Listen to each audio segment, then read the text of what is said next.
on what the transit system currently looks like and what's missing from the transit picture locally and nationally and what could be done to improve it. I also wanted to acknowledge the help of the Nelson chapter of Council of Canadians on helping to organize this webinar. So thank you very much. So many different groups of people in our area are affected by subpar transit, and today we'll be listening as different perspectives weigh in on why better transit makes for healthier individuals, communities, and contributes to overall climate health. If you have any questions, please pop them in the chat box and we'll answer them at the end of the question and answer period. So first, we're going to start by learning more about the existing system. If Tom Dool is here already, I'm not sure if he was running a little bit late, so I'm just going to check and see if he's joined. You know, I got a note from him that he was trying to get in. He looks like he's here. He's just under the name Mike. Oh, Mike. Well, awesome. We wouldn't have guessed it. I'm going to rename you. Awesome. Okay, thank you, Tom Dool or Mike. I'll just introduce you quickly if that's all right, and then we'll pass it over to you. So we'd like to welcome Tom Dool, who is the RDCK staff person responsible for public transit systems, including the West Kootenay Transit and Creston Valley Transit. He works with staff at BC Transit, the regional district of the Kootenay Boundary, and the city of Nelson to provide our elected officials with recommendations regarding transit service levels, budgets, and infrastructure development and maintenance. So it's great that you can set the stage and let us understand what's currently going on. So thank you very much. I had a presentation. Are my slides available there? I can load them up if you're not sharing. So yes, I will. Sorry, yeah, I figured it would come on your side. I'm not really prepared to share from here. So if you could throw them up, that'd be great. And that'll give me my talking cues and we'll be off to the races. Okay, just give me 1 second here and I will.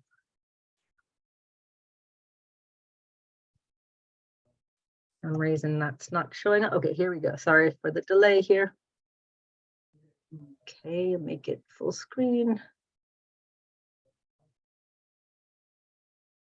Okay, give me a thumbs up that you can see that. Okay, great. And just tell me when to change slides. Okay, well, yeah, my name is Tom Dool. Thanks for having me here. I work with West Kootenay Transit and Creston Valley Transit on the local government side. Basically, local government is responsible for asset infrastructure, establishing service levels, and liaising with our partners at BC Transit and the operating companies that provide services in the regional districts of West Kootenay.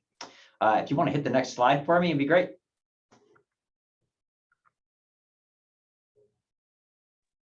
Sorry, I'm trying to advance it and I'm not sure why it's not allowing me. Here we go. Okay. So I'm going to talk to you a little bit about roles and responsibilities first, because what a lot of people don't realize is public transit. When I say public transit, I'm talking about buses, right? These are the buses with BC Transit written on this side. There's a conversation about public transportation that also needs to be had, but what I'm talking about right now is public transit.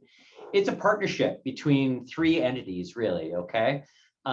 So we've got BC Transit, okay, and then primary responsibilities include allocating local provincial funding. You know, they do a lot of planning for us. They have fixed staff on hand that work with us to produce documents like the Transit Future Service Plans. These are our 10-year guidance documents, and they're available on the website for the regional district, from the regional district of Central Kootenay. And that includes West Kootenay Transit and Creston Valley Transit. They also do the procurement for us. So if you've got questions about electric buses, those questions inherently involve BC Transit, right? We are making the transition to electric. It is coming. We have test buses in the system over in the Lower Mainland and in the Okanagan. City of Nelson has been a real champion in trying to get some of those buses here. I do anticipate, you know, for smaller systems in the interior and stuff like that, we're definitely candidates for testing out some of that technology. But it is a matter of working with BC Transit on that. The local government side, which is sort of my side of things, okay, sets the funding. In other words, we basically figure out a budget, and then we work with the taxpayer to find out if they're willing to support that service level. Something to bear in mind, okay? You know, when we're looking at the cost of public transit, the vast majority of that cost is borne by the taxpayer in the regional district of Central Kootenay. A lot of people like to talk about revenues, like user revenues.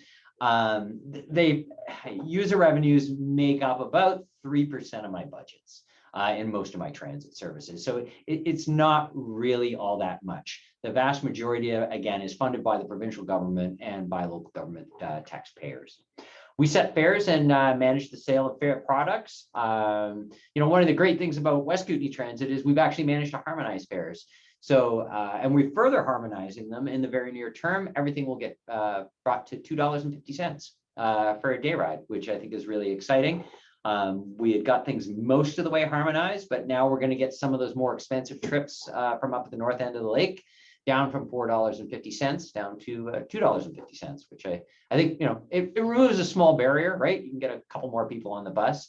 As well, it was local government that really spearheaded the charge for trying to get kids under 12 on the bus for free, which I think is another great thing, right? There are definitely advocates in local government, and I think the next step is really trying to figure out how do we get seniors on the bus for free, right? It's a matter of just finding those barriers and removing them. And again, when user revenue accounts for not very much of your operating budget, it's a lot easier to actually take those things into consideration.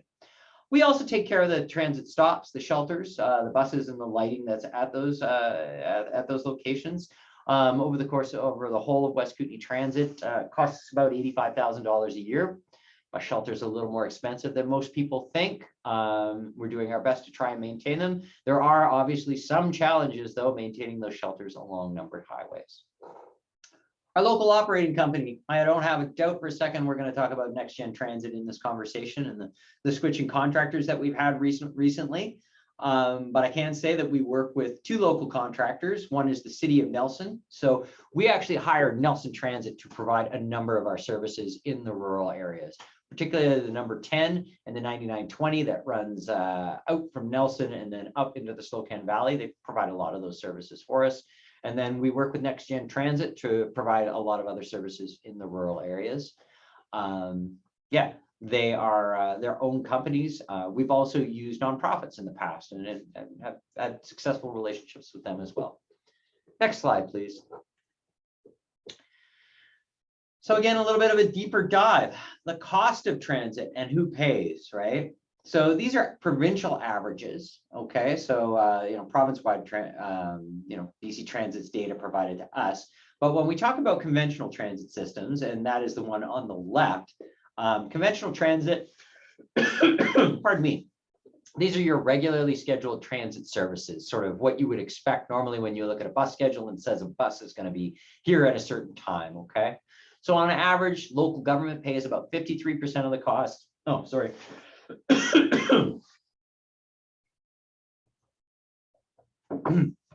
That's better. Local government pays about 53% of the cost, and the provincial government pays about 46% of the cost. Sorry, I'm going to take my throat.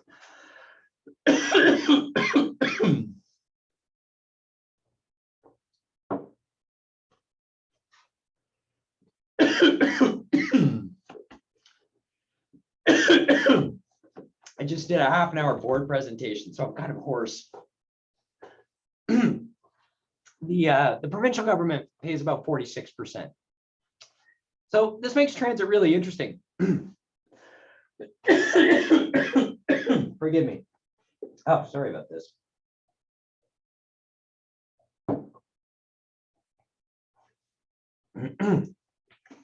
This makes transit actually really interesting service because public transit is one of the few places where the provincial government will actually assist in operating costs when working with local governments. Normally, they'll assist with capital costs, but the provincial government feels that public transit is so important, they will actually cover up to almost half our operating costs in conventional transit systems, and 66% of the operating costs in Handy Dart or custom transit services. That's a pretty significant commitment on the part of our provincial government, and we work heavily with our provincial government partners to see those services provided. Next slide, please. So now we're going to dive into a little bit around the structure of West Kootenay Transit and where those routes go. There's a number of different sort of funding arrangements. We have conventional transit services, that you would anticipate, like our regularly scheduled connectors, the 99, 98. The interesting thing about West Kootenay Transit, and I love it, is that West Kootenay Transit actually provides connectivity between 15 municipalities and 13 rural electoral areas. There's no other system in the province that provides that degree of regional interconnectivity, okay? Short of a little gap, okay, if I could get somebody on a bus, you know, across the ferry at Balfour and then down to Creston, and I'm working on this, you could then connect Nelson to Creston, and then we have a bus in Creston that goes all the way to Cranbrook, and from Cranbrook to, so we're talking about connecting the entire southeastern portion of the province through local government transit, which is a tremendous opportunity. And these conversations are actually happening at the West Kootenay Transit Committee. So we've got our conventional transit services. These are our big movers. Most of you are familiar with them. Then we have paratransit services, which offer a high degree of custom services and on-demand services. They also provide some of our medical assist services. So these are scheduled buses or on-demand services that are wheelchair enabled, okay? And so again, the idea is to try and remove those barriers, try and get people on buses. And we have Health Connections buses. Now, the Health Connection services, these are funded by the Interior Health Authority, but local government is the stakeholder. BC Transit actually provides funding on their behalf. Yeah, and those provide trips between Salmo and Nelson, Nakusp and Nelson, Caslow and Nelson, and Nelson and Trail. And the name of the game is basically to get people to their major hospital centers. I'm going to go just dive a little bit, like West Kootenay Transit pre-2019. If you look at the scale of the system right there, West Kootenay Transit was providing almost 1 million rides a year. Right now, I think we're providing somewhere around 700,000 rides a year. When you think about that scale of transit, we're actually talking about like Capital Regional District size transit. It's a tremendous number of rides that we're providing every year. And, you know, even now, and more importantly, those rides are actually provided to a fairly small portion of the population. We do have high ridership in a lot of our communities, but you're still only talking about 3 or 4% of the population. So you take that and you think about, that makes you think about how important transit is to our transit users. They use transit every single day. It's critical. And that's one of the reasons why during COVID, the bus didn't stop. Like we maintained services, we did not shut down. Now we have had service interruptions for the past year and a half. We've been doing our best to address those service interruptions. We've been working with our contractors on that. We do anticipate a return to pre-COVID staffing levels within the next 6 weeks, which is really good news, because that means we won't be missing any more buses due to driver shortages. When COVID kicked in, we lost our contractor lost about 1/3 of their labor force. So if you can imagine, right, going, you know, losing 1/3 of your labor force for a variety of reasons. Now, hiring those people back, I mean, was incredibly challenging. In the regional district or in the West Kootenays, looking at the Census Canada numbers, we've got about a 1.6% unemployment rate in the transportation and warehousing sector. So that basically means that anybody who can drive anything has a job doing it already. So getting them to be a bus driver is a bit of a challenge. Next slide, please.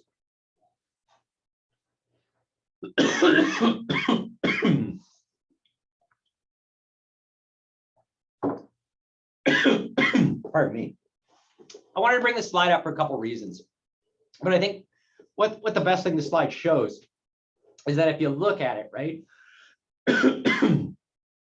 we've got in our communities in the regional district of Central Kootenay, you know, you can see that orange bar on the left shows that percentage, which is less than those people traveling like your typical commute day. So these are only commuters, right? These are only people that have to travel outside of their house every day to get somewhere. Less than 15, well, you know, that orange bar represents those people who have to travel for less than 15 minutes. Outside of that, okay, most people then, if you're traveling sort of more than 15 minutes, you're probably reliant on a vehicle of some sort, whether it be a bicycle, a single, like your own automobile or public transit. Have a look, right? And this comes from our TFSP, and the numbers underneath are the sort of people we consulted in each community. Half or darn close to half or more of the people in our communities commuting every day have extended commutes, long commutes, right? And this speaks to the fact that in the regional district of Central Kootenay, people have always moved around a lot, okay? There's always been an expectation that you could live in Nelson and work in Castlegar. You could live in Nelson and go to school in Castlegar. You could live in New Denver and travel to Slocan to work. That's been a case in the Kootenays for well over 100 years. We used to be entirely connected by rail and ferry. Okay, so we have a long-standing tradition of this here. And really what it's done is it's shaped the nature of the transit system. And it's one of the reasons why we have interregional travel here like they don't have anyplace else in the province. If I could have the next slide, please. Tom, sorry, I'm just going to interrupt you before you go on to this slide here. We're just a little cognizant of time. So if you could perhaps start to wrap things up, that'd be awesome. Thank you. Yeah, you bet. What I've got in front of you here are the pieces of our Transit Future Service Plan. And I won't go through them in any detail, but we have a Transit Future Services Plan for the West Kootenay. It's our sort of 8 to 10 year strategic vision. And as you can see, we have a lot of plans on the books. We hope to commence those plans in 2025 when the recovery from COVID is more or less complete and our ridership levels are at sort of pre-2020 into 2019 levels. I think that's all about it for today. I want to thank you for letting me go on and on about transit. I get really excited about it. If you have any questions for me, you're always welcome to contact me at the regional district. Awesome. Thank you, Tom. That's really helpful for us to have a starting point for this webinar, just to understand where we're at currently and what the coming up plans are. So thank you for sharing. So next, I'm actually going to speak for a couple minutes as a student at Selkirk, and I live in Trail, and I commute 4 days a week to Castlegar on the bus. And I just wanted to share a little bit about my experience this year on the bus and how lucky I am to be able to take the bus every day because it saves me approximately $75 a week on gas. So first of all, just for some context, a student semester bus pass, so for 4 months, is $125. And so quite quickly, you know, in just a week and a half, that would be how much I would spend on gas. Plus, when I take the bus, I can usually do some homework on the bus as well, which is very helpful. So it's actually kind of a constructive time for me, which is really excellent. However, the way the bus schedule is right now, to commute from Trail to Selkirk College takes about 40 minutes. So it's a good direct bus route. However, I take the bus at 6:45 every morning, and I get to the campus around 7:30. And my first class isn't until 10 a.m., but there's no other buses to connect until that time. And then I'm done my classes at 2 p.m., but there's actually no buses until around 4:30 p.m. to bring me home again. So I'm at school for an extended period of time that other people might not be able to be at school for. For instance, you know, I don't have kids, I don't have anyone to look after at home. So for me, I can be at school for those 10-hour days when I'm really I only need to be there for 4 hours. But this would be a huge barrier for other people. And I think that's kind of what we're seeing in terms of ridership. Selkirk College students don't typically take the bus unless they're international students. I can say from my personal experience that I'm actually one of the only non-international students who takes the bus in the morning. Additionally, you need to get to the bus approximately 20 minutes before it leaves if you want to get a seat. And for everyone who comes after that time, it's actually so crowded on the buses in the mornings that there's no, in the front, there's usually accessibility seating that can be popped up. All of that's popped up and then people are crammed into the bus until no one else can fit. And often people are left behind because there isn't enough capacity on the buses in the morning. Now, obviously, this would be extremely problematic for students who are needing to get to class and don't have another option of getting there, like most of our international students who don't own vehicles or other commuters. You know, if you're depending on a service and then you're told that you can't get on, but you have a midterm perhaps or a test, or actually you just want to go to the lesson like you're signed up for, then that could be pretty problematic.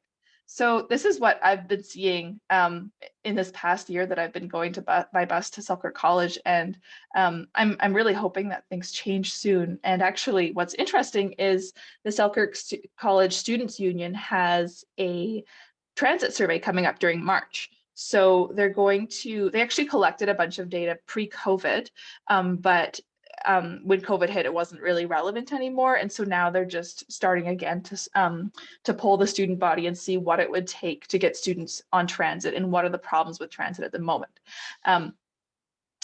So we're hoping that once the survey is complete and the data is collected, that the student union can work with the regional transit service and with Selkirk College as a whole to perhaps better busing for students who are coming to the campus. So yeah, that's pretty much what my experience has been as a commuter on the bus. And so I'm just going to move into what we were going to hear from Chris Hambrook, and he is a senior who's located in Golden. But unfortunately, he actually had a medical emergency and he's recovering in the hospital, so he's not able to join us. But he is very involved in the BC Seniors Transportation Working Group. And he has been active for some time with lobbying for better transit. So as I mentioned, he lives in Golden, where there's currently no public transit, which impacts him personally as well as the broader community. So Chris Hambrook has participated in a lot of research on the effects of the lack of good transportation for seniors. He also studied and would have talked about some good transportation alternatives in the region. Seniors, especially those living in rural areas, presently often end up with very limited ability to meet with friends, family, and to get to health facilities, both within their communities and outside of it. Older people are often unable to drive because of age-related weaknesses, disabilities, poor eyesight, and a lack of ability to finance appropriate vehicles for our region. Being cut off from these options can lead to a lack of independence, which may cause anxiety, depression, and loneliness. It may also result in missed medical appointments, creating increased health problems. The lack of being able to meet up with their friends, children, and grandchildren can lead to mental and emotional deterioration. Especially in rural areas, it may necessitate a senior relocating to a new, larger community, and this often results in further isolation. There are better travel alternatives which could be put into place. Within communities, there could be on-demand transit, municipally funded and operated curbside pickup and drop-off, better wheelchair, and more reliable and frequent transit.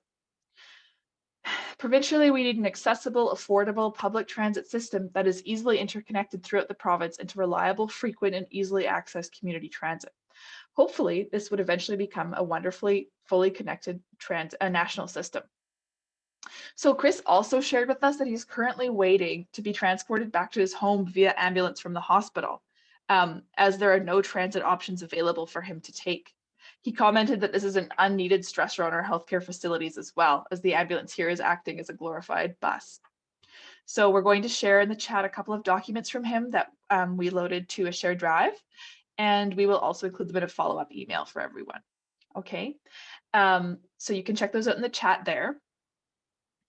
So next, we will be hearing from Pegasus Magali and Candace Parilla, and they're speaking on behalf of the BC Rural Health Network. So Pegasus has worked with Nelson Save Our Services since 2002 and is also active on the board of the BC Rural Health Network. Through her work with these groups, she became aware of how lack of good public transit affects access to healthcare. So Candace is a retired nurse and is active with the BC Rural Health Network as well, and with the Society for the Protection and Care of Seniors, the SPCS. She's also active with several other groups. She lives in Trail. She's a resident of Trail as well. Hi, Candace. And she has participated in research, education, and advocacy regarding transportation and other subjects within these groups. So thank you very much and welcome, Candace and Pegasus.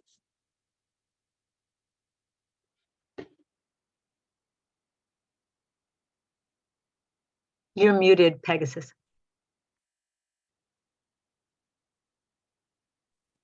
Okay. First, I want to talk about the difficulties in getting from Nelson to Trail. That's where you have to start, right? Because those of us, that's our regional hospital. And in my view, it's not easy to get to Trail. There are 3 buses that go that route every weekday. You have to transfer either twice or 3 times. And most people in Nelson don't live downtown where the bus to Trail leaves from. They live out, so they take one bus to the bus stop at Boardmaker, and then they would take another one to Selkirk College, another one to Downtown Trail, and yet another one up to the hospital. That's a lot of transferring for somebody who doesn't feel well, who's a senior, who has maybe a child in a stroller and one by the hand. So it's not easy. And coming back, there are only 2 buses that do this route. And each of those buses, one of the buses each way has a 20-minute wait in Downtown Trail. The problem is that there are 2 separate transit companies that are doing this route. It's divided between them, and the service dividing line is Selkirk College. just why everybody has to get off and transfer to college no matter what. Okay, the other thing that seniors are always bringing up is, where is there a public bathroom? And there aren't any on either the main bus stop in Nelson or the one in Trail. That's an issue. Okay, and the Nelson Area Group for Better Public Transportation is asking for a daily bus with no transfers needed to go from Nelson to the Trail Hospital, stopping only at the junction to pick up Slocan Valley and the Cusp passengers. Now, I will say CARES has a volunteer driver program, takes people to Trail for a reasonable fee when the volunteer drivers are available.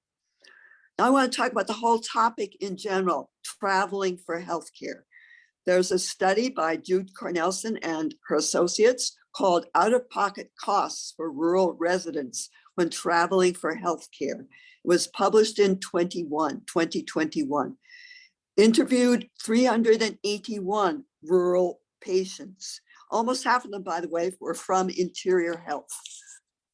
They found that the average total out-of-pocket cost for travel for healthcare, that's for one issue, one visit, was $2,234, of which the average transportation cost was $777, and average accommodation cost was $674. 59% of the people interviewed said that they thought traveling for healthcare affected their health negatively. Only 14% of these people got any assistance from any organization to cover the cost. 78% reported difficulty in paying for the cost of accessing healthcare. I want to read you a couple of the quotes from some of these people when they were interviewed. If I have had to cancel out-of-town medical appointments due to loss of wages and the burden of finding childcare. I booked a plane ticket, but after the procedure was told I wasn't allowed to fly. I lost my ticket and had to pay for a bus home. Long hours of sitting caused major swelling in my legs. The tax system allows you to deduct the cost of traveling to see a medical professional, but if you're like my elderly mother, you make so little, it doesn't come back because you don't pay taxes on a poverty income. Now, there's evidence of patients delaying or foregoing treatments with risk of progressing to more serious health conditions, which are more expensive to treat. Research also shows that rural residents have both shorter life expectancies and higher mortality rates. Now, given the challenges for rural residents to access healthcare outside their communities and within the context of the right to accessibility enshrined in the Canada Health Act, BC Rural Health Network is advocating on behalf of rural residents for increased government funding for those who are required to travel from their community to access health care. Specifically, we advocate for full coverage for travel and accommodation expenses, including for escort coverage. That coverage be available either in advance of the required treatment or at the point of treatment to ensure the treatment is sought. Expanded and coordinated public transit options such as the BC bus that enable rural residents to have same-day appointments in the larger centers and avoid overnight stays. And the development of a sustainable and coordinated rural non-emergency patient transport system to support interfacility transfers and to enable rural residents to get home after an out-of-town hospital stay. And there's more to the recommendations. I'm just reading the ones that were specifically about transport. So that's my 5 minutes. Candace. Thank you, Pegasus. Okay, am I back? Can you hear me? Yes. Yes. Okay. So good afternoon, everyone. It's a privilege to be invited to participate. Pre-COVID, an organization that Pegasus facilitated was called Connected Communities, and we would meet twice a year with Interior Health. Transportation, or lack thereof, was often on the agenda. Concerns were raised on the challenges faced when accessing healthcare due to a lack of timely access to transportation. This often focused on availability, requirement to frequently change buses, no access to bathroom facilities, as Pegasus has mentioned, and when traveling several hours from distant appointments. A common refrain from Interior Health when we would meet with them was that they were not in the transportation business. BC Ambulance and BC Transit often did participate in the discussions. I would now like to share with you a real-time scenario that a young adult faced when needing transportation arranged for a procedure in Kelowna recently, and it would require him to be hospitalized. This adult has several physical and emotional limitations, as well as time constraints that created barriers for him to access any of the current transportation systems. And these events occurred between January and February. I've changed the names of any identifying factors, so I had permission to relay this.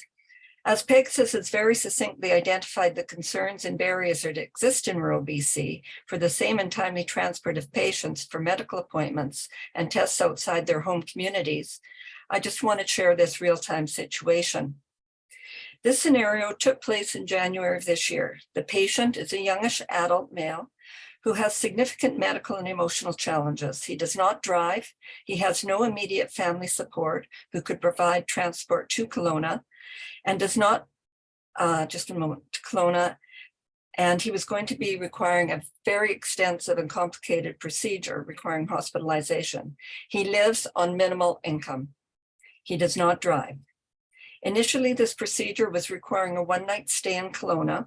However, this was then extended by the specialist to be 1 week, as he's considered very high risk of complications. The patient requires a driver/companion to be present to assist him in getting to Kelowna, to and from the hospital, and for pickup following discharge back to his home community and trail. Fortunately, this patient had the support of a member of our society who agreed to take on the onerous task of trying to arrange transportation. She was not able to transport him herself, as she is the primary caregiver for a 90-year-old member of in her own household. The patient was scheduled for procedure in Kelowna on February 10th. However, he had to be there on the 9th for his pre-admission screening. Part of this process required him to provide a name and contact information for the person who was going to pick him up for discharge. Of course, that was all unknown at the time. This person would require a minimum of 4 hours to get from trail to Kelowna, and will require advance notification on the day of discharge, once a driver could be arranged. The patient, however, would not have confirmation of the scheduled time for his surgery until he was already in Kelowna on the 9th. So the problem facing his advocate was where to start trying to arrange for transportation. The specialist receptionist in Kelowna was able to provide a list of potential transportation options as a starting point. A social worker in one of our local clinics in Trail was able to help as well. I will call her Joan. Joan put our advocate, Mary, in touch with the coordinator of the West Kootenay Volunteer Drivers Program out of Castlegar, and she was able to make the reservations in Kelowna for the patient and the driver for the night of the arrival and day of discharge. So a list of things that had to be done. First, initiate contact with a social worker at the clinic who obtained and completed the person with disabilities claim form, and then made arrangements for the GP to sign so it could be submitted. This will provide some funding to cover associated costs with transportation, gas, accommodation, and meals for both the patient and the driver. Secondly, the patient and the social worker completed the medical questionnaire and sent this off to the specialist. The social worker also provided an SR number to give to the volunteer driver coordinator so that she can access ministry funds to cover expenses. The social worker gave the patient the H&P form to take to his GP for signing, so it involved making another appointment and getting him to it. The patient's advocate, Mary, agreed to provide him with some added pocket money for unforeseen expenses while in hospital. The volunteer driver had agreed to transport and accompany the patient to the pre-admission screening and for any other diagnostic tests required pre-admission to hospital. His advocate had arranged for all documentation that had to be mailed to the patient to be sent to her for printing, as this patient does not have access to any kind of a computer. If the patient is discharged early on this, which would have been the 16th, arrangements could be made with the Red Cross Volunteer Driver Program in Kelowna to transport him to the motor inn in the Siesta Suites, actually, where he would wait until his volunteer driver from Castlegar could arrive. So hopefully there would not be any delays in transportation due to inclement weather and or road conditions, because we all know what it's like living in the Kootenays. The time to research, initiate contact with the various agencies, make all the arrangements to transport this patient to and from Kelowna took approximately 17 hours. And only because he had a strong advocacy team who have knowledge of the system and how it works or doesn't work. Also, for anyone who has had to go to Kelowna for treatment knows, all of this could be for naught if there is any change in his admission or discharge dates. Also, the volunteer driver was only available for a discharge pickup on the 16th or 17th. Any change could mean finding another driver who would not know the patient, resulting in increased stress and anxiety for all. And guess what? He was discharged 2 days after the procedure. So this whole process started again. So I just want everyone here to just take some time, later to reflect and contemplate what it is like for someone with limitations, disabilities, and no support system when their own physical and emotional limitations prevent them from being able to use any of the available transit systems, such as even the privately owned ones. So it was a very complex situation, fortunately a positive outcome, but I just wanted to present that. So we're not just focusing on seniors, we're focusing on young adults as well. So thank you. Thank you for sharing, Candace and Pegasus. That was very eye-opening. So our final speaker today is Keith Wiley, who's a founding member of the brand new Nelson and Area Transportation Action Group. So Keith is a longtime host of the Ecocentric and an active member of the Nelson chapter of the Council of Canadians. So welcome, Keith. Hey, thanks for having me. Hi, everybody. It's so nice to see you all here. These webinars have been great, and this one is too. It's really interesting to hear all this information. As we've heard, transit and the need for public transit is a pretty big issue. And I thought, when I started looking into it, I thought it was mostly about greenhouse gas emissions. The transit is obviously what we need to do in terms of getting rid of some of the 40% of our emission that come from cars, trucks, and transportation. But the more I've looked into it, I see it's really also a justice issue. Do we have the slides up, Laura? Yes, I think you can see them. Can folks see them?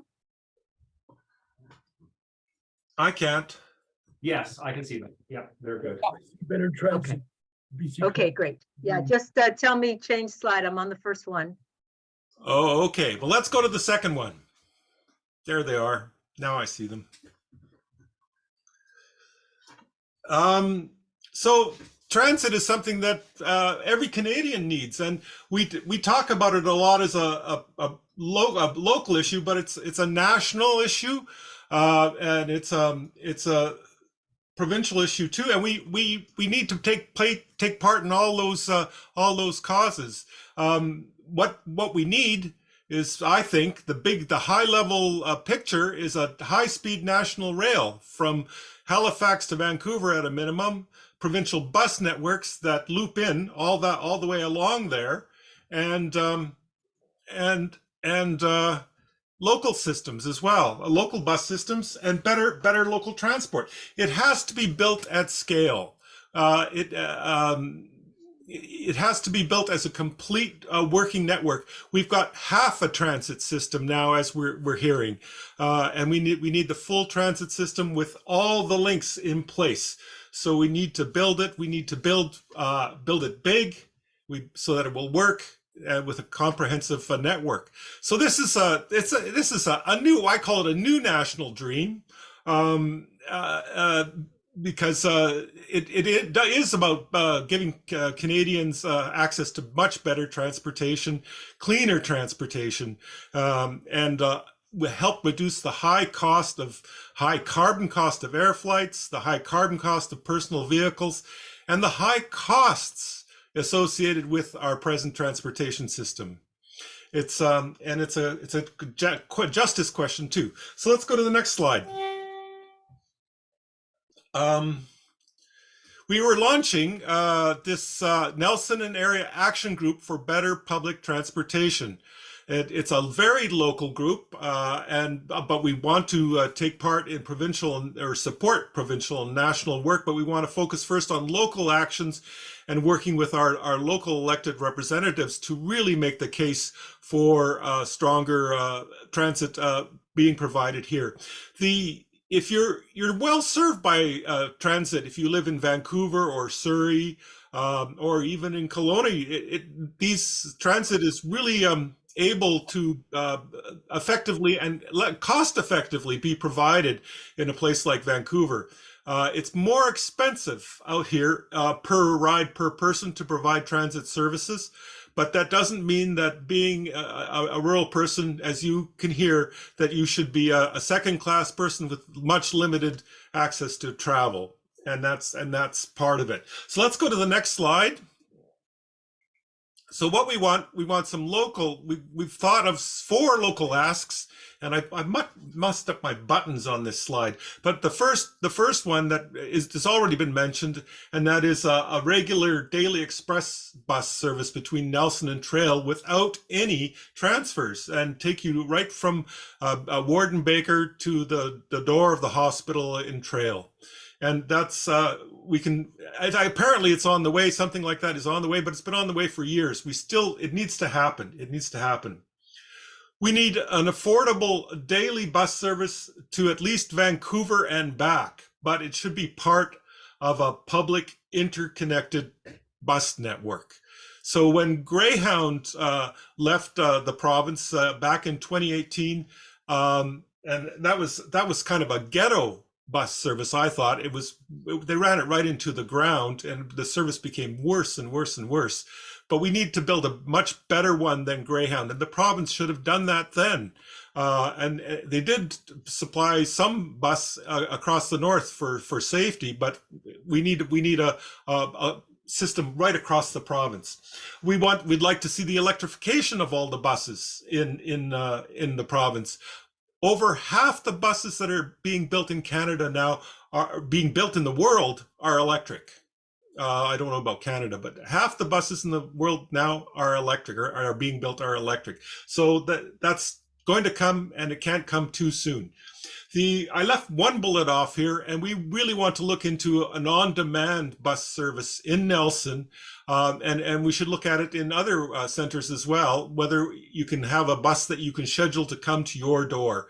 And this would be very valuable for seniors. And currently we have the Handy Dart, and it works, but sometimes the service needs to be beefed up as well. Let's go to the next slide. So giving people in BC the ability to travel is a justice issue. If you're physically unable to drive for whatever reason, you get left with second-class access to your family, your grandchildren, your health services. And we have to address this. If you don't have a vehicle and you live in an urban environment, in Vancouver, you're better off. But here in rural BC, it's much more difficult. It's an affordability question too. Owning and operating a vehicle is a major expense. It costs as much, the estimates are $10,000 a year for most families. Many can't afford it. Cars are a huge expense. Accessible transportation, I want to draw a comparison between our housing crisis and our transportation crisis, because they're very similar, and they're both based out of a failure to plan. In the 80s, our government stopped planning for housing, and we had a federal housing program, and they also stopped planning for transportation as public services and public needs, and we see the results. We have a housing crisis, and I would say we have a transportation crisis too. So freedom for across BC to travel to Calgary, even, this is something that we need. Next slide, please.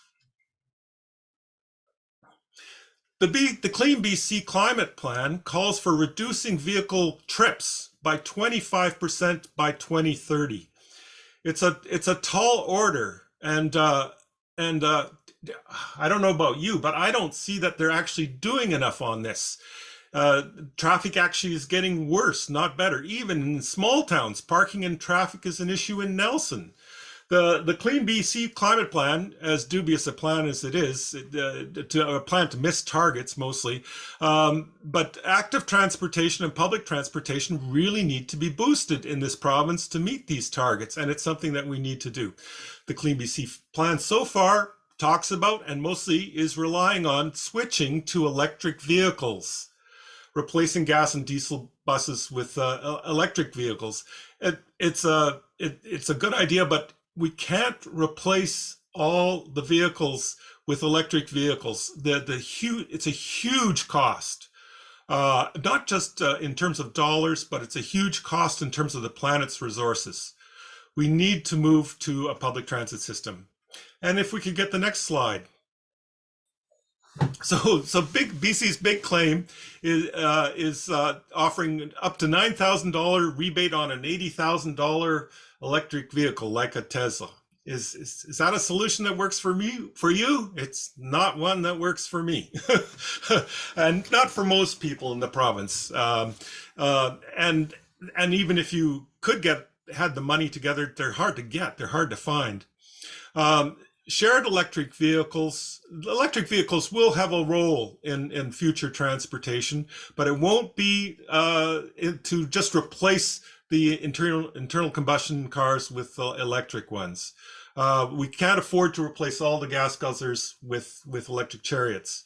Transportation has to get cheaper, and moving to transit will reduce our costs of building bigger freeways, parking lots, private vehicles. We can make transportation a lot cheaper. Let's go to the next slide. And it has to be cheap. To get people on the bus, you have to make it less costly than driving your vehicle to Vancouver.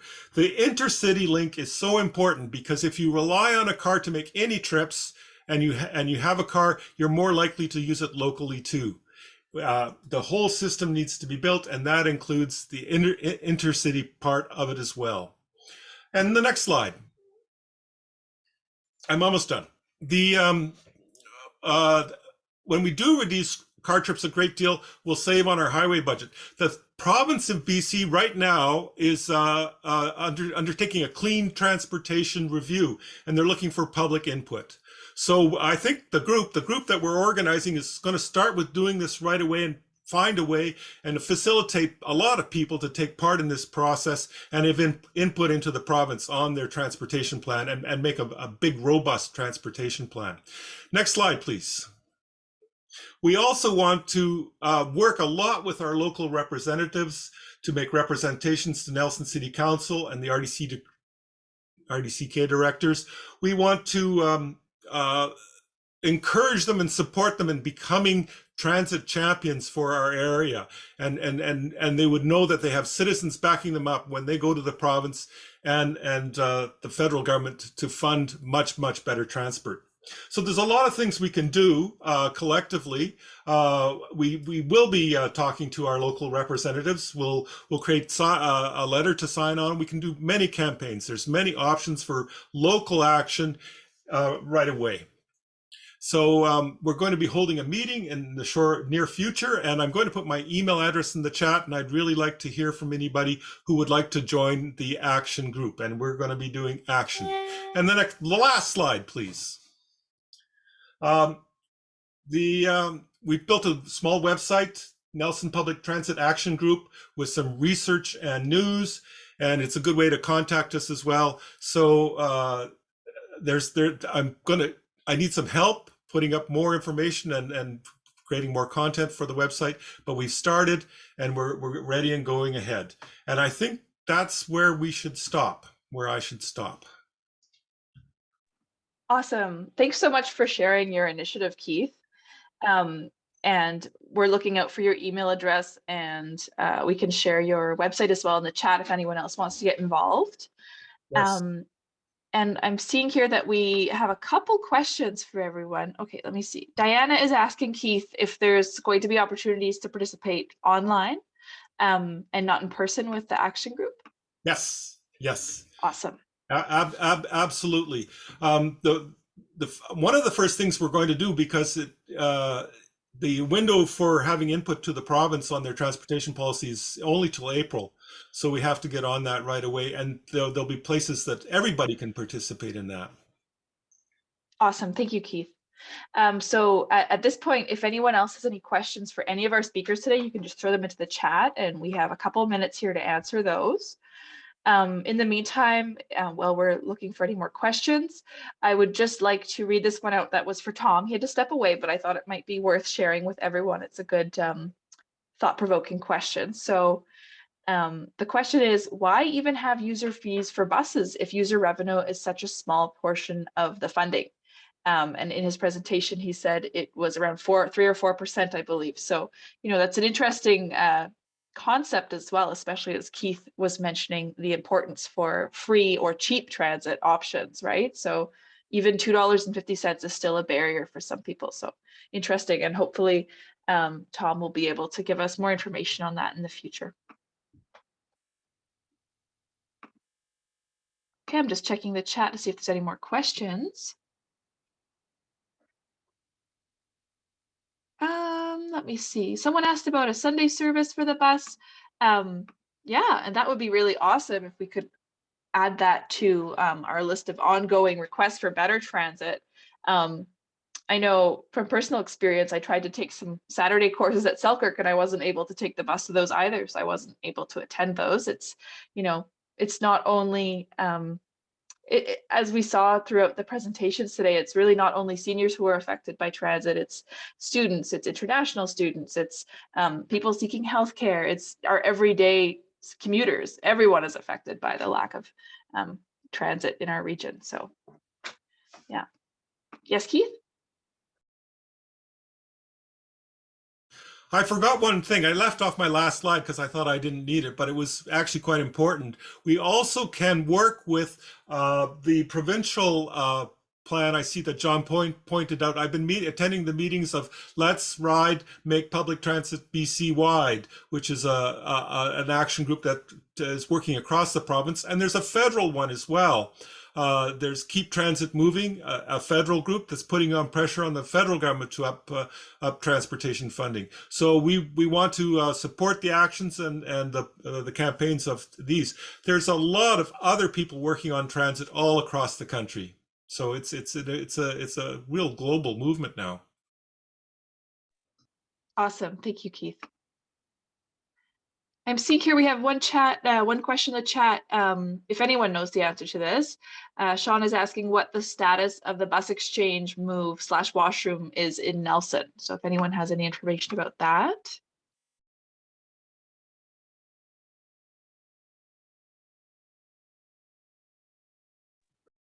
I think Rick may have mentioned that he's at a meeting, and so he has to stay muted. So I'm not sure if he can answer that, but oh, look there. Hey everybody. Hey Laura. Sorry, I didn't hear the question. Can you repeat the question, somebody? Yes, of course I can for you. So we just have a question in the chat here that says, what is the status of the bus exchange move / washroom situation in Nelson? So we're going into detailed design right now, or it's process is underway. So detailed design gets us, it's where everything gets scoped out, spec'd out, and priced out and everything. And then when that comes back to us for kind of a last sort of sign off, then we should be able to move into construction and start breaking ground pretty quick. But it is, yeah, detailed design, and I don't have a date for that completion, but I'm hoping in the next couple of months we'll be done that stage. Good to hear it's in the works, Rick. Thank you for clarifying that for us.